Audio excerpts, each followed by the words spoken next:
بسم اللہ الرحمن الرحیم۔ سیدنا خالد بن ولید رضی اللہ تعالی عنہ کی شخصیت کسی تعارف کی محتاج نہیں۔ آپ کا شمار رسول اللہ صلی اللہ علیہ وآلہ وسلم کے جرنیل صحابہ رضی اللہ تعالی عنہ میں ہوتا ہے۔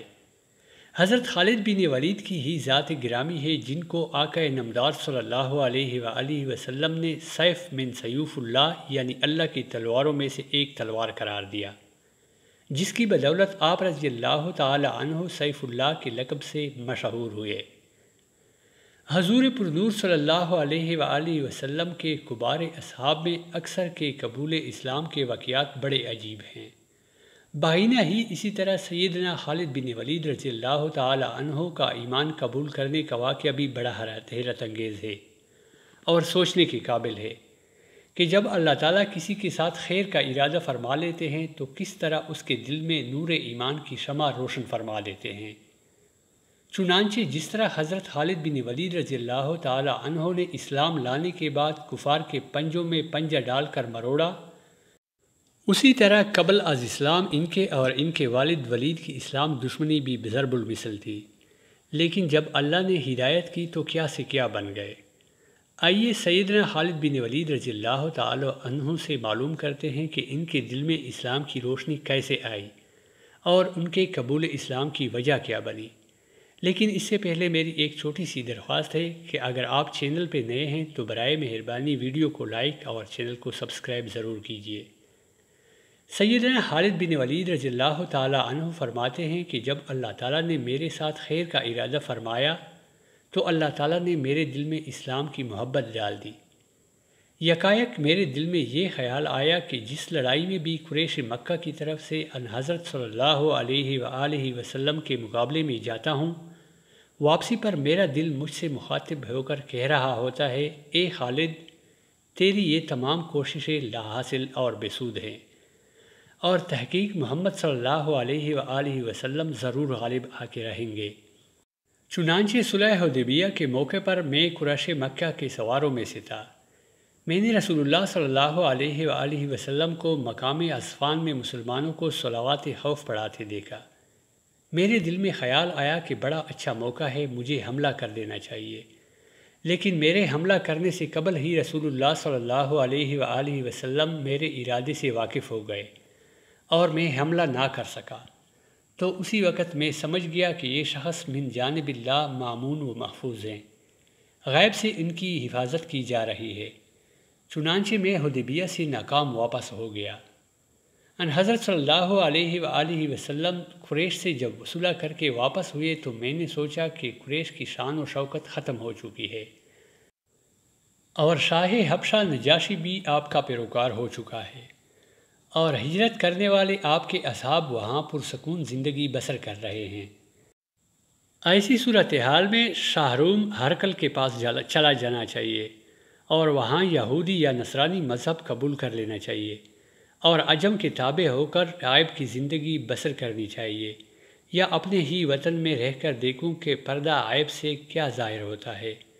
میں انہی سوچوں میں گم تھا کہ رسول اللہ صلی اللہ علیہ وآلہ وسلم آئندہ سال عمرۃ القضاء کے لیے مکہ مکرمہ تشریف لائے۔ آپ صلی اللہ علیہ وآلہ وسلم کی آمد کی اطلاع پا کر میں مکہ سے باہر روپوش ہو گیا۔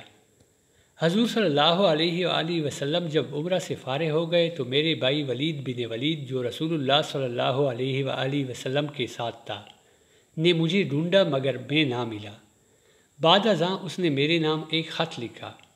خط کا مضمون درج ذیل تھا، بسم اللہ الرحمن الرحیم، اما بعد میں نے اس سے زیادہ تعجب خیز کوئی امر نہیں دیکھا کہ تیری رائے اسلام جیسے پاکیزہ مذہب کے قبول کرنے سے کیوں منحرف ہے، حالانکہ تیری عقل ہے جو مشہور و معروف ہے، اور اسلام جیسے پاکیزہ مذہب سے کسی کا بے خبر رہنا تعجب خیز ہے، اور ان حضرت صلی اللہ علیہ وآلہ وسلم نے تمہارا حال دریافت کیا تھا کہ خالد کہاں ہے۔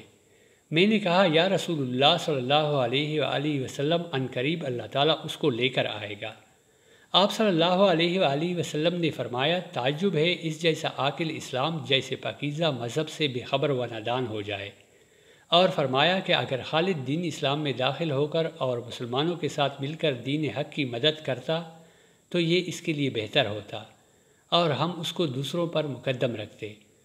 پس اے بھائی، تجھ سے جو عمدہ مقامات فوت ہو گئے ہیں ان کی تلافی اور تدارک کر لے کہ ابھی وقت ہے۔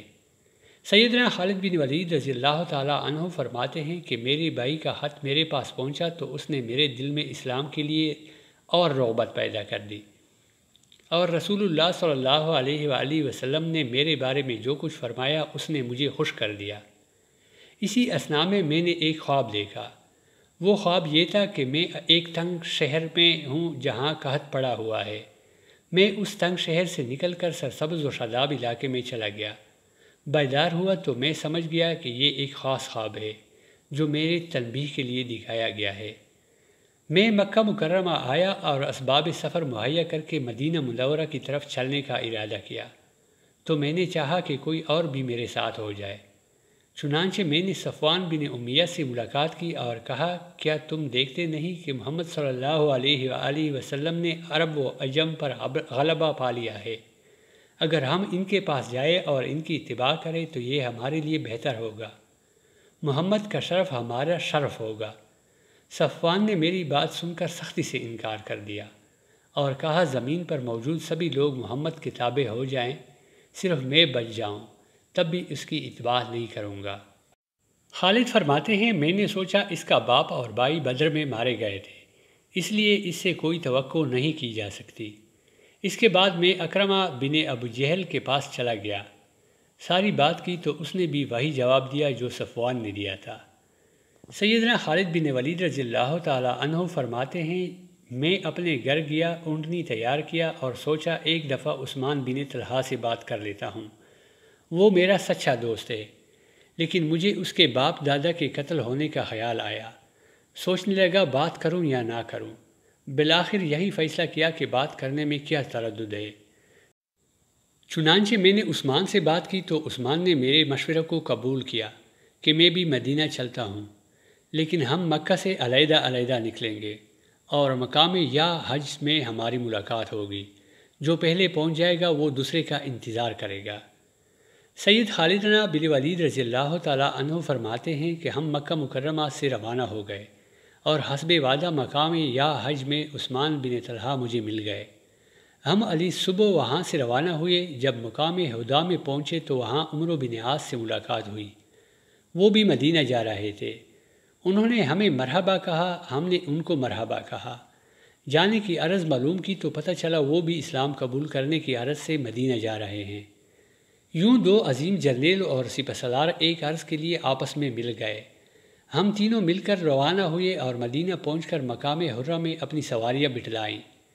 کسی نے رسول اللہ صلی اللہ علیہ وآلہ وسلم کو ہماری آمد کی خبر دے دی تو آپ صلی اللہ علیہ وآلہ وسلم بہت زیادہ مسرور ہوئے اور فرمایا، مکہ نے اپنے جگر گوشوں کو پھینک دیا ہے۔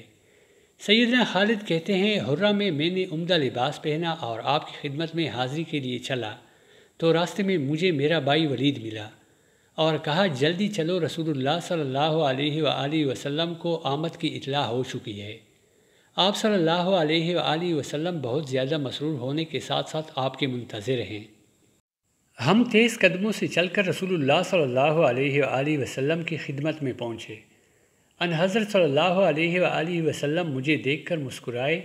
میں نے کہا، السلام علیکہ یا رسول اللہ۔ آپ نے نہایت خندہ پیشانی سے جواب دیا۔ میں نے عرض کی، اشہد ان لا الہ الا اللہ و اشہد ان محمد الرسول اللہ۔ آپ صلی اللہ علیہ وآلہ وسلم نے فرمایا، قریب ہو جاؤ۔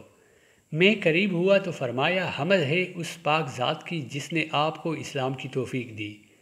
میں دیکھتا تھا کہ آپ میں عقل ہے اور وہ عقل خیر اور بلائی کی طرف رہنمائی کرے گا۔ قبول اسلام کے بعد حضرت خالد رضی اللہ تعالی عنہ نے سابقہ زندگی بالخصوص مقابلے میں آنے کی شرمندگی اور ندامت کا اظہار کیا اور اللہ تعالیٰ سے معافی کی درخواست کی۔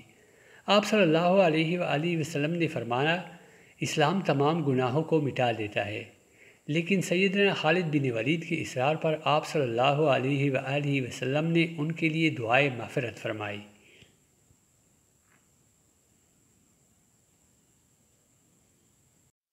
دوستو، یہ تھا حضرت خالد بن ولید رضی اللہ تعالی عنہ کا قبول اسلام کا واقعہ۔